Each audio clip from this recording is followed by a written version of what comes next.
इस भूतिया गांव में रात के वक्त जाना है मना। एक श्राप के बाद हो गया था वीरान। देश में कई ऐतिहासिक स्थानों हैं जिनसे जुड़े राज सदियों से अनसुलझे हैं।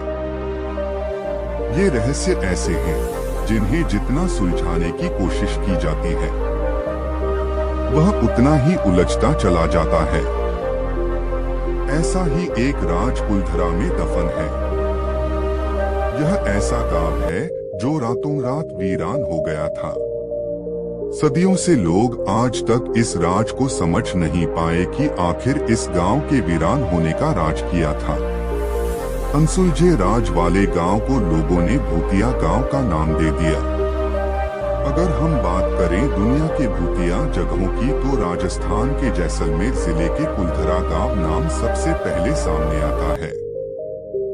इस कुलधरा गांव में दिन में तो हजारों पर्यटक देखने के लिए घूमते फिरते दिखते हैं, लेकिन शाम होते ही यह कुलधरा गांव वीरान हो जाता है। स्थानीय लोगों का मानना है कि यह श्रापित गांव है। यहाँ पर अब भूतों का निवास है जो रात को यहाँ पर रुकने वाले को यहाँ रहने नहीं देते हैं। इसी कारण से यह गांव खाली है।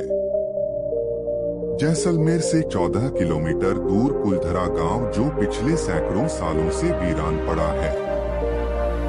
यह गांव देश दुनिया में भूतिया जगह में शुमार है।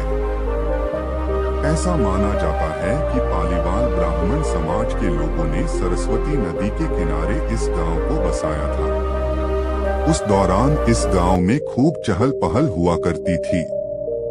सैकड़ों परिवार कुलधरा की धरती पर आराम से रह रहे थे।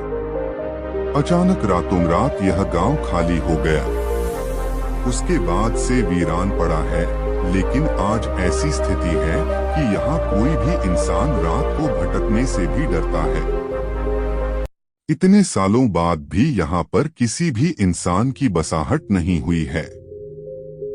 इस वजह से यहाँ पर बने घर और मंदिर सभी वीरान खंडहर में तब्दील होते जा रहे हैं। 18वीं ईस्वी में कुलधरा गांव मंत्री सालिम सिंह के अधीन एक जागीर या राज्य हुआ करता था।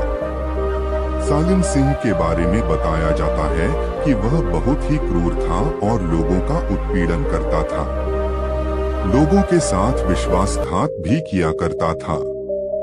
अतिरिक्त कर वसूली से यहाँ के ग्रामीणों से लोग परेशान रहने लगे।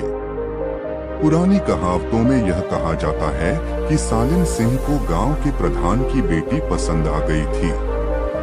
इसके बाद उसने गांव वालों को धमकी दी कि अगर उन्होंने इस बात का विरोध करने की कोशिश की या रास्ते में आए तो वो और ज्यादा कर वसूल करेगा। गांव के प्रधान ने अपने गांव वालों की जान बचाने के साथ साथ अपनी बेटी की इज्जत बचाने के लिए मुखिया सहित पूरा गांव रातों रात गांव छोड़कर चले गए।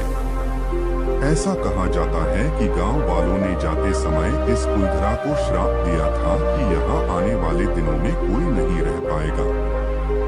भूतिया गांव कुलधरा की देखरेख की जिम्मेदारी भारतीय पुरातत्व सर्वेक्षण की भारी संख्या में पर्यटक यहाँ दिन में घूमने आते हैं। कुलधरा एक विशाल जगह में फैला हुआ था। पालीवाल ब्राह्मणों की इस क्षेत्र में लगभग 85 छोटी मोटी बस्तियां शामिल थी।